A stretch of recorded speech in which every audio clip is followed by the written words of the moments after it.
उसी भूमि पर जैन एवं बौद्ध जैसे अन्य दर्शनों का भी सूत्रपात हुआ। वर्चस्ववादी संस्कृतियों के विरोध में यहाँ से आवाजें लगातार बुलंद होती रही हैं। आइए चलिए बिहार की कहानी की शुरुआत करते हैं।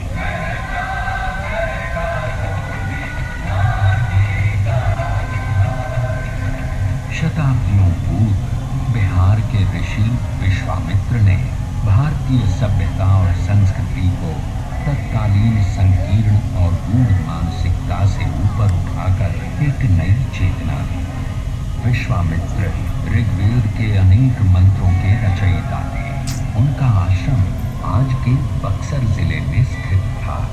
राम और लक्ष्मण को लेकर उत्तर बिहार में स्थित विदेह की सीता से मिलाने का काम विश्वामित्र ने ही किया।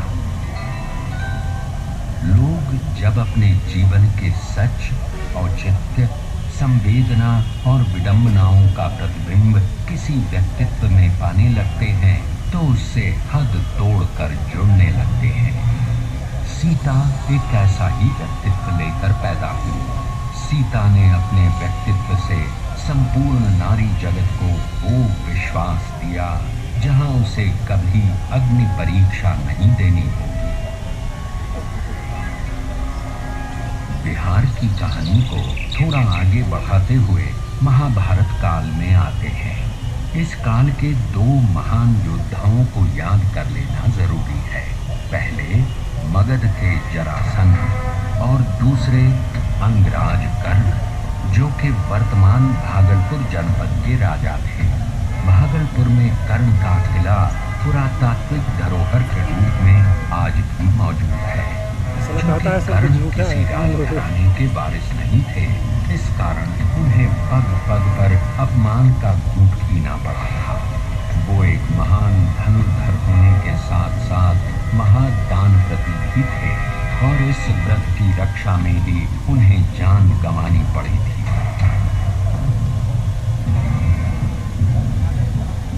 चलिए बिहार की कहानी को थोड़ा और आगे बढ़ाते हैं और ईसा पूर्व 6ठी शताब्दी में पहुंचते हैं। विश्व के इतिहास में ये वो दौर था जब पुरानी मान्यताओं को चुनौती दी जा रही थी। चीन में कन्फ्यूशियस, यूनान में सुकरात और भारत में बिहार की भूमि से महावीर और बुद्ध के दर्शन का नवोन्मेष हो रहा है।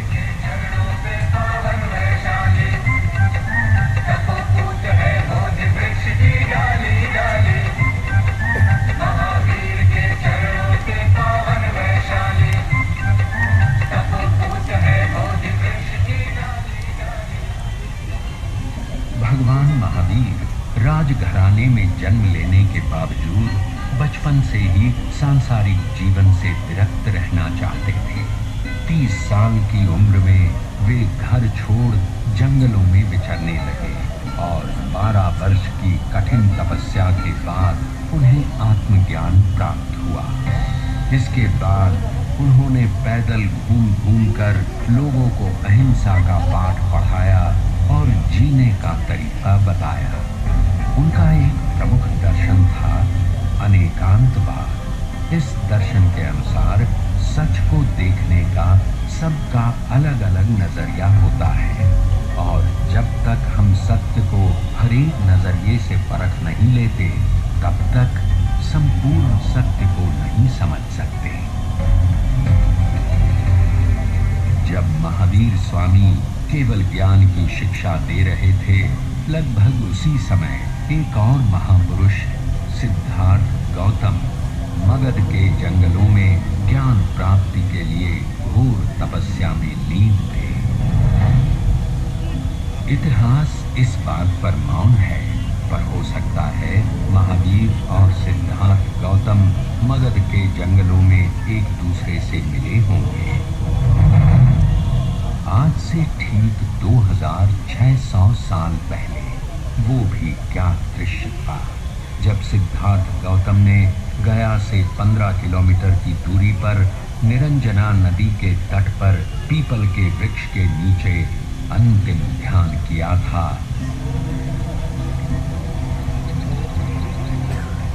और माया के सम्राट मार ने अपने सारे दनुजों को उन पर छोड़ा था और धरती उस संघर्ष की साक्षी बनी।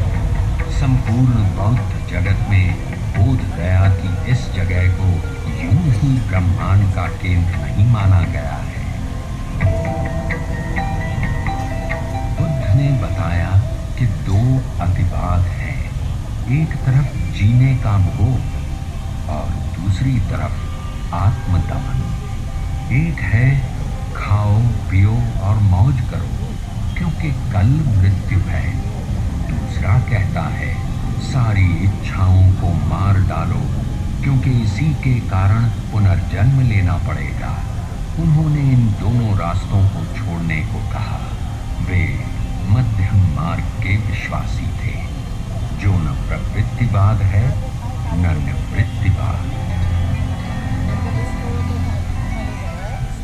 अब हम बात करते हैं मगध के राजा बिंबिसार की। ईसा पूर्व 6ठी शताब्दी में देश छोटे छोटे जनपदों में बटा हुआ था, पर बिंबिसार के नेतृत्व में पहली बार मगध एक साम्राज्य के रूप में विकसित हुआ। जैन और बौद्ध दोनों राजा बिंबिसार को अपने करीब मानते थे। इन्हीं दिनों गंगा के उस पार वैशाली में लिच्छवियों का गणराज्य स्थापित था। वहां की आम्रपाली अपनी सुंदरता, नृत्य कला, गायन वादन के लिए विश्व प्रसिद्ध थी। भरपूर वैभव के बावजूद उसने बुद्ध की शिष्या बनना स्वीकार किया और अपनी संपत्ति संघ को दान में दे दी।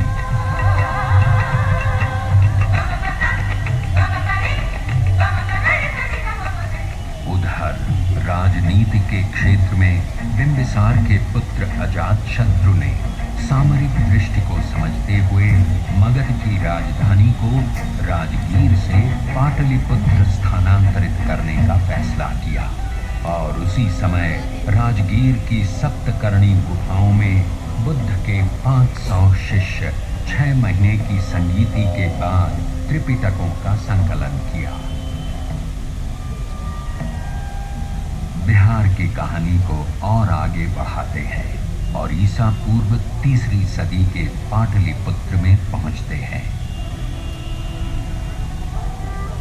अरे ये क्या, यूनान का राजदूत मेगास्थनीस यहाँ प्रवासी जीवन बिता रहा है। गंगा तट का ये शहर करीब 9 मील लंबा है और 1.5 मील चौड़ा है, जो कि तत्कालीन रोम से कम 2 गुना बड़ा है। शहर चारों ओर लकड़ी की दीवारों से घिरा है। लगभग 570 बुर्ज हैं और आने जाने के लिए 64 दरवाजे बने हुए हैं। शहर के चारों ओर सुरक्षात्मक खाई है। लोगों की जो शान और शौकत है वो संसार में कहीं भी नहीं है। शासन की बागडोर चक्रवर्ती राजा चंद्रगुप्त मौर्य के हाथ में है और उनका मार्गदर्शन कर रहे हैं राजनीति और अर्थशास्त्र के आचार्य महापंडित चाणक्य।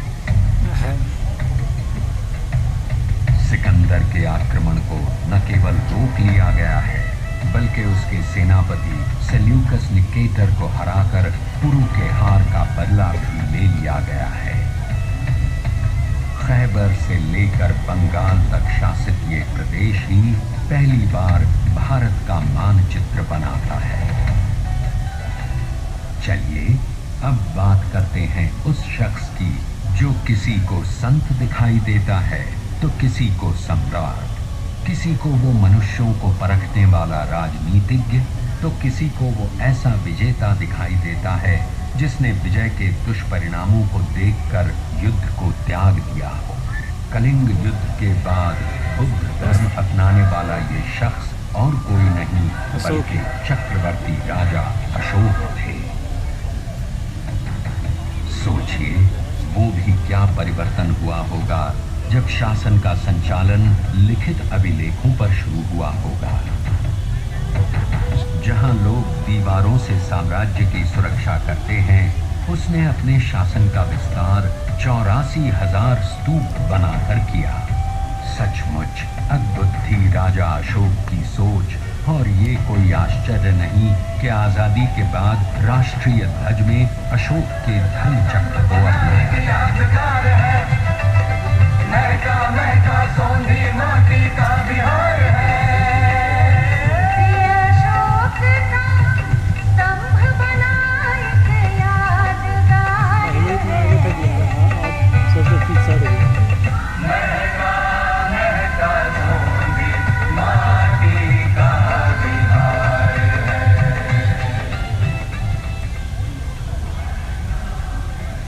तो ये रही बिहार की ईसा पूर्व की कहानी। अब हम चलते हैं प्रथम शताब्दी के उस काल में जब वाल्मीकि रामायण का पुनर्गान और महाभारत का पुनर्पाठ हो रहा था। वैदिक संस्कृत, पाली तथा प्राकृत मरणासन्न दौर में पहुंच चुकी थी और महर्षि पतंजलि लौकिक संस्कृत का अभूतपूर्व विकास कर चुके थे। मजे की बात यह है कि संस्कृत का केंद्र अब तक्षशिला से हटकर मगध आ गया था। अब संस्कृत यहाँ के बिहारों में ज्ञान का माध्यम हो चुका था। गणित, विज्ञान, चिकित्सा सब कुछ संस्कृत में थे। सिल्क मार्ग का विकास हो चुका था और एशिया के विभिन्न देशों से लोग यहाँ खिंचे चले आ रहे थे। 5वीं सदी में फाहियान मगध आते हैं और अपनी डायरी में लिखते हैं कि यहाँ के शहरों में खूब वैभव है, लोग दान दक्षिणा में आगे हैं, मृत्यु दंड प्रचलित नहीं है, बौद्ध और हिंदू धर्म एक साथ फल फूल रहे हैं। और अब बात करते हैं पाटलिपुत्र से 30 किलोमीटर की दूरी पर अवस्थित उस जगह की जिसे आज तरेगना कहते हैं। 5वीं सदी में खगोल एवं गणित के प्रकांड पंडित आर्यभट्ट तारों को गिन रहे हैं, सूर्य ग्रहण और चंद्र ग्रहण की गुत्थी सुलझा रहे हैं, पृथ्वी के अपनी धुरी पर घूमने की घोषणा कर रहे हैं और उसकी परिधि नाप रहे हैं। अब राहु केतु के चांद सूरज ग्रसने की बात झूठ सिद्ध हो रही है। और अब बात करते हैं एक और भट्ट की। सोन नदी के तट पर बालुका राशि में खेलता बाण भट्ट संस्कृत साहित्य का महान नाटककार, गद्यकार हर्षवर्धन के दरबार का मणिमाणिक बना हुआ है। अरे ये क्या, 7वीं सदी का दृश्य देखिए। चीन से हुएनसांग पामीर की पहाड़ियों को पार कर हिंदू कुश को लांग कर सप्त सिंधु हस्तिनापुर कन्नौज तो किताब में पढ़े थे हम लोग। नालंदा की ओर चले आ रहे हैं और जब वे नालंदा पहुंचते हैं तो द्वारपाल उनसे कुछ मुश्किल सवाल कर रहे हैं। 10 में से 2 या 3 को ही प्रवेश मिलता है। सोचिए, जब द्वारपाल इतने विद्वान होते थे तो उन्हें पढ़ाने वाले कितने उद्भट विद्वान होते होंगे। नालंदा का विकास अकेला नहीं हो रहा था, उसके साथ साथ विक्रमशिला, उद्दंतपुरी, तेल्हाड़ा जैसे अनेक विहार फल फूल रहे थे। महाबोधि मंदिर बन चुका था, केसरिया स्तूप का भी निर्माण हो चुका था। जगह जगह भव्य मंदिरों, विहारों और चैत्यों का निर्माण हो रहा था।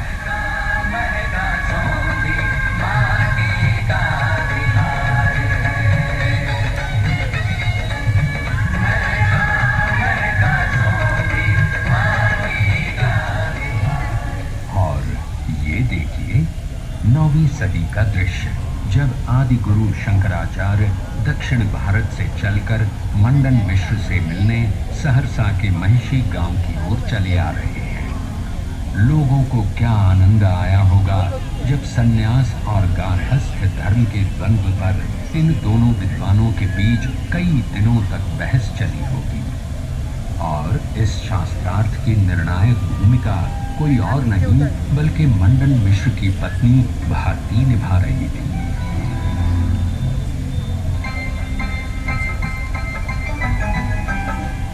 बिहार में वो ताकत थी कि लोग हर तरफ से खिंचे चले आ रहे थे और इस सिलसिले में अगली कड़ी थी सूफी संतों। बिहारों का स्थान अब दरगाह खानकाह ले रहे थे। मनेर शरीफ, बिहार शरीफ, फुलवारी शरीफ जैसे कई पवित्र स्थलों का विकास हो रहा था और इस इलाके में इतने विहार बने हुए थे कि मुगल शासनकाल में पूरे प्रदेश का नाम ही बिहार पड़ गया। सरहत्ता की कविकुल परंपरा में देसिल बैना सब जन मीठा के उद्गायक विद्यापति के बिना बिहार की गलियां सूनी पड़ी रहती। नालंदा विक्रमशिला भले जला दिए गए हों, फिर भी गलियों की रागिनी जिंदा थी। बिहार की माटी में इतनी उर्वरता है कि 14वीं शताब्दी में ही पुनर्जागरण के लक्षण विद्यापति में आ गए। संस्कृत अब पोथी की चीज हो गई थी। लोक भाषा के कवि विद्यापति पूरे पूर्वांचल में छा गए।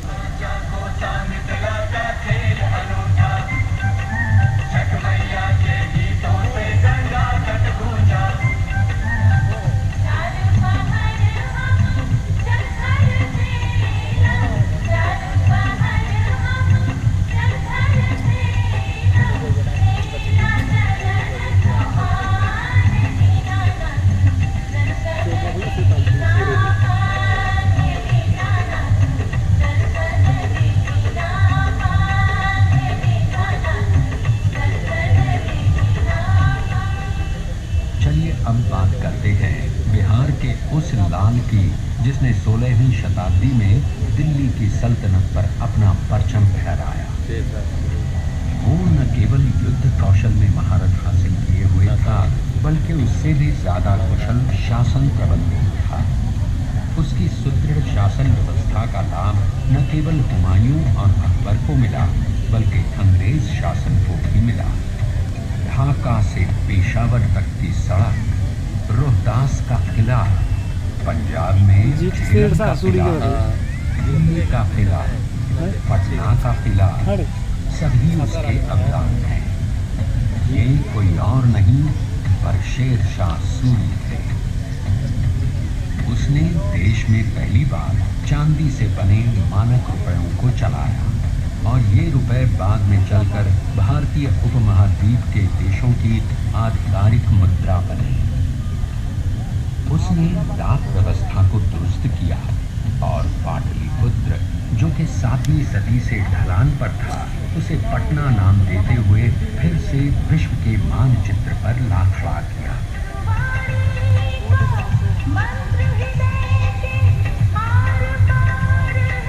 पटना में जन्मे गुरु गोविंद सिंह उस वक्त पटने में ही सूफी संत बीखन गाते हैं और उनके नाम आज भी बीखना पहाड़ी मोहल्ला है।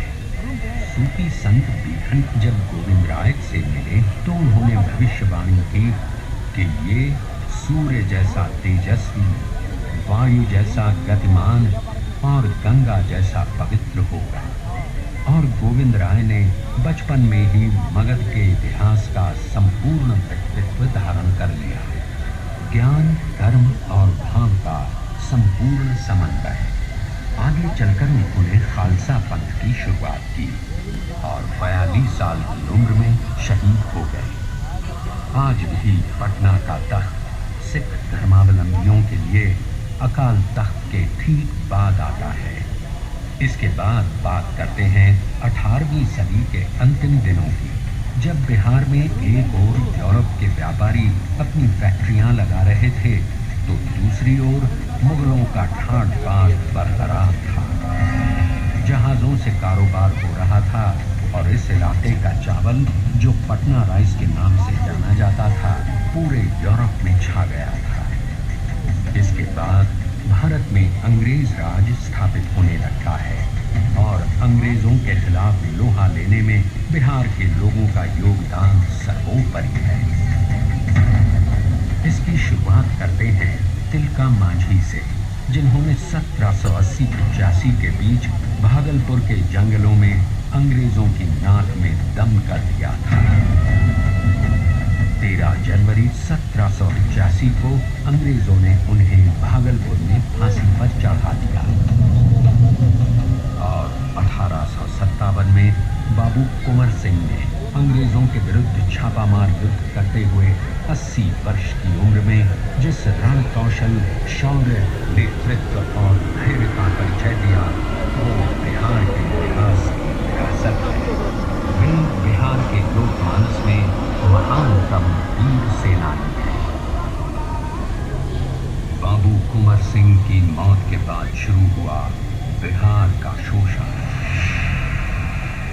एक तरफ जमींदारी प्रथा, दूसरी ओर सामंती व्यवस्था और तीसरी ओर अंग्रेजों द्वारा बिहार एवं बिहारियों की उपेक्षा।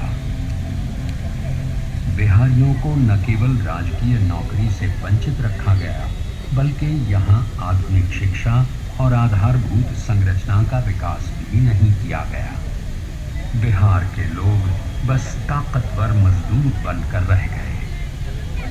उधर इंग्लैंड में अफ्रीकी गुलामी को खत्म कर दिया गया था, पर उनको अपने उपनिवेशों को चलाने के लिए सस्ते मजदूरों की आवश्यकता थी। अपनी चालाकी दिखाते हुए अंग्रेजों ने 5 वर्ष का एग्रीमेंट करवाकर बिहार के मजदूरों का निर्यात प्रारंभ किया। क्या सूरीनाम, क्या ब्रिटिश गयाना, क्या दक्षिण अफ्रीका, क्या मॉरिशस और क्या फिजी, कहाँ नहीं भेजा गया बिहार के मजदूरों को। बिहार के लिए लोग अपने प्रदेश के विकास को छोड़कर अंग्रेजों के उपनिवेशों का विकास करने लगे। कुछ मर गए, कुछ बच गए, सब एक दूसरे से बिछुड़ गए। सोचिए क्या बीती होगी पत्थर तोड़ते उन परदेसियों पर और राह देखती पटोहियों पर। हालांकि एक खुशी की बात बता दूं कि बिहार के ये लोग अपनी मेहनत की बदौलत न केवल आगे बढ़े, बल्कि वहां के शासन की बागडोर भी संभाली।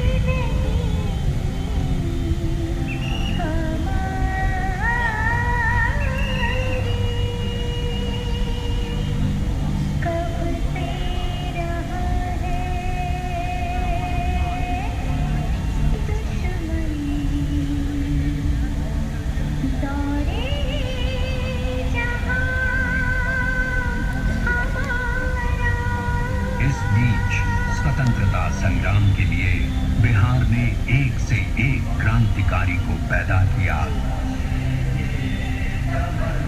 जिसने अंग्रेजी हुकूमत के खिलाफ आवाज उठाई।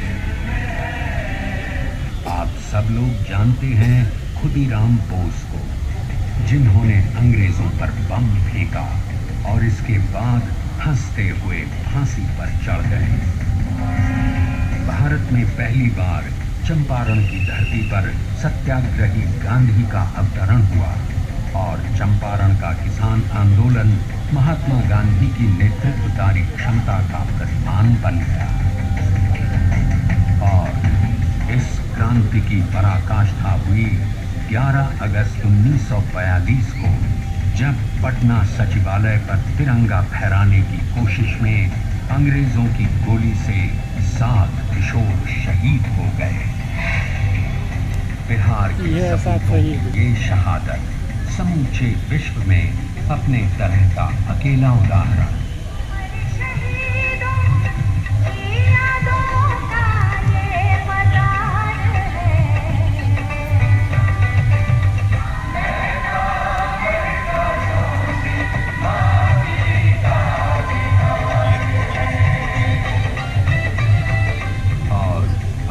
बात करते हैं उस शख्स की जिसकी उत्तर पुस्तिका पर लिखा है, examining is better than examiner. जी हाँ, हम बात कर रहे हैं देश रत्न डॉक्टर राजेंद्र प्रसाद की। प्रतिभा के सेनानी, अथक जनसेवा के संकल्पी, अद्वितीय गद्यकार, संविधान सभा के अध्यक्ष, और 2 बार बने भारत के राष्ट्रपति सचमुच एकमात्र हैं।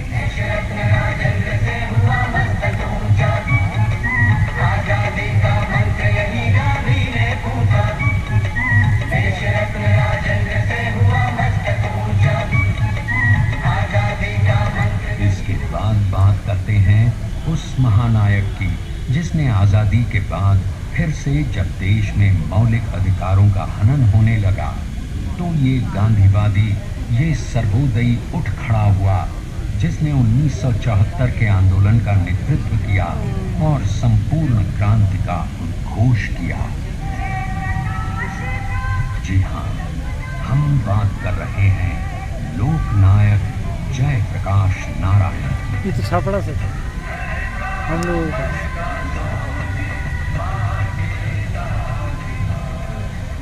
आज बिहार अपने नव जागरण के दौर में पुनः अपनी विरासत को याद कर पुनर्जीवन प्राप्त कर रहा है। भगवान बुद्ध के चारों पट्ट शिष्य महाकश्यप, सारिपुत्र, महामोगलायन, आनंद हमें लुभा रहे हैं। जगह जगह पर ऐतिहासिक स्मृतियां ताजा हो रही हैं। लड़कियां साइकिल पर सवार होकर आत्मविश्वास के साथ स्कूल जा रही हैं। महिलाओं को पंचायतों में 50% भागीदारी प्राप्त हो चुकी है। नालंदा विश्वविद्यालय का पुनर्निर्माण हो रहा है। बिहार के लोग जाग रहे हैं। संक्रमण के इस दौर में वो दिन दूर नहीं जब बिहार फिर से संसार को शांति और समृद्धि का मार्गदर्शन कराएगा। दिशा दिशा में लोग